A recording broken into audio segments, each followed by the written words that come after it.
Échange de paraphes entre les directeurs généraux des chambres de commerce et d'industrie du Burkina Faso et du Ghana.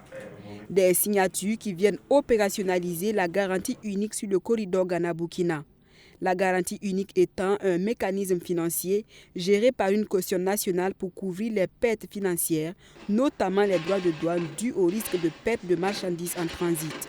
Ce nouvel accord devrait donc faciliter le commerce transfrontalier.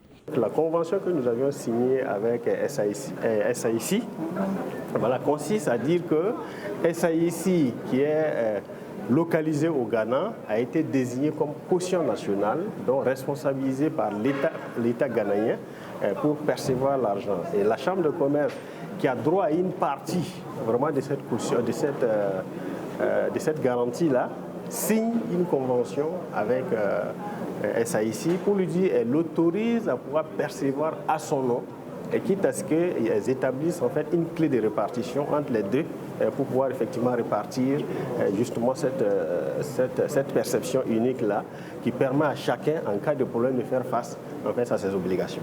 En 2019, la CCIBF et la State Insurance Company SAIC du Ghana avaient signé un protocole d'accord visant à faciliter leurs relations de coopération. Celui signé en 2025 s'inscrit dans le cadre de la continuité et du renforcement du partenariat déjà existant entre les deux pays et les deux institutions, selon le directeur général de la SAIC Ghana. Cet accord, c'est la transposition de ce qui se passe déjà au niveau des deux États, c'est-à-dire que c'est des relations bilatérales, relations de fraternité entre les deux États, et c'est ce que nous transposons au niveau des deux cautions nationales, SAIC et puis Chambre de commerce. En tant que caution nationale, nous sommes vraiment fiers des progrès engrangés jusqu'ici. Et je peux vous dire par la votre délégation qui m'accompagne que c'est un grand travail qui a été fait depuis les travaux d'amendement et d'évaluation qui ont été faits jusqu'à la signature de cet accord-là. Donc c'est un sentiment de joie, un sentiment d'avoir accompli quelque chose de grand.